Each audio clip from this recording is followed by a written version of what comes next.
Hi folks, Mark Drenick, running for 8th Ward Council. This is the 6th in a series of 9 videos. The video today, the topic du jour is parking. And we've talked about parking a little bit relative to the planning or lack of planning for the lofts on Dietz and the impact that might have in parking. We've also come to realize recently that the modifications that were intended to the parking garage will not happen now, as the transit hub has been identified as not going there, going where we don't know, but not going there. So, but there are any number of reasons to be concerned about parking, from the new tenancy that we anticipate on the 2nd and 3rd floors on Main Street to whatever configuration and placement and artists' lofts and moderate income housing structure winds up taking form in Oneonta, to the various other things that are happening at Oneonta. Parking is not something that we should not consider. Parking is something we should start to plan for, should have been planning for already, but we certainly think about right now. Let's talk about a couple of things: perception and reality. Perception is that there is difficulty parking in Oneonta. Studies say that there's plenty of parking in Oneonta. The people who live and work here will tell you it's someplace in between. We have a lot of available spaces in the parking garage, and why is that? A lot of people don't know we have a parking garage. I know that sounds ridiculous.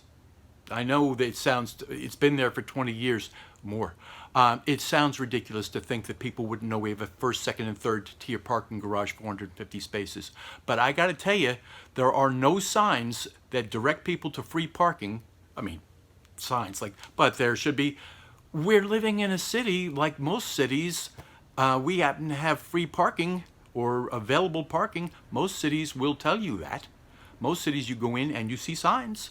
We hired, another story, but we hired for $570,000, more than $500,000, an agency from 2 hours away. And one of the things that they're supposed to be doing is providing what they call wayfinding signage. Well, that starts with, where's the parking?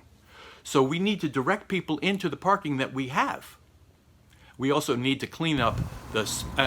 My guess is that people who make decisions down at City Hall probably don't park in the parking garage and access the stairwells. If they did, they would know what a horror story that is. No one wants to smell or deal with the urine-saturated stairwells. And anybody who thinks that they're regularly cleaned needs to talk to my mom. She'll tell you what regular cleaning looks like. That ain't it.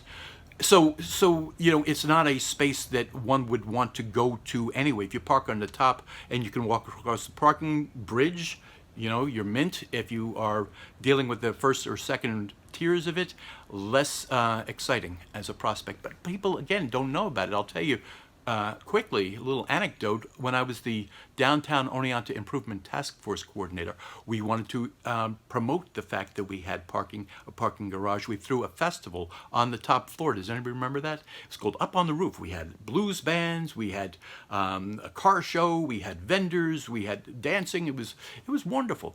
And people who came to that, this is not a joke, would ask, where does that walkway go to? It goes to downtown. It goes to Main Street. You cannot presume that people know. We know, you know, I know. Most people you would think would know. You can't presume that people know that we have parking and that there's 450 spaces and that you can probably get yourself a spot. Unless, of course, you are somebody who works or lives here and needs to take advantage of overnight parking and has to wait until 2 a.m. for the spots to clear out so that you can park your car, because the college students have now left the bars because you don't want to get yourself a ticket for having parked illegally in a non-overnight space. The parking regulations have to be thrown out and started over with, frankly. We have a lot of reasons to be concerned about what people's perceptions are of parking, because that's the question as to whether or not we're going to have people shopping here. And if they feel like there isn't parking, they're not going to make the trip. We don't have enough going on with our retail sector for that to be an overriding and compelling reason for people to deal with a lack of parking. or perceived lack of parking.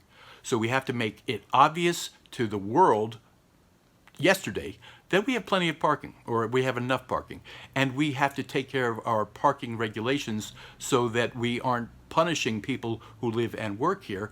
And we have to be aware of the fact that we're going to have construction soon, I would imagine soon.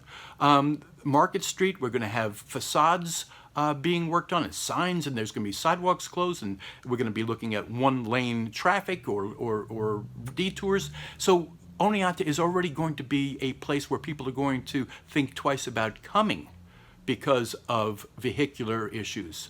We add to that the issue of a perceived lack of parking. We do ourselves and our retail neighborhood and our neighborhoods beyond the residential neighborhoods no favors at all. If we don't address parking as a priority, then we are doing a disservice to everybody, and we need to plan. It's common sense, and that's probably all we're going to talk about with parking, but I do want to talk about the idea of how we are promoting that and other things that should be, again, obvious things to prioritize. That won't be this video. This is already too long. I'm Mark Dranick. I'm running for council, 8th Ward. November 5th is election day. Even if you don't vote for me, vote, all right?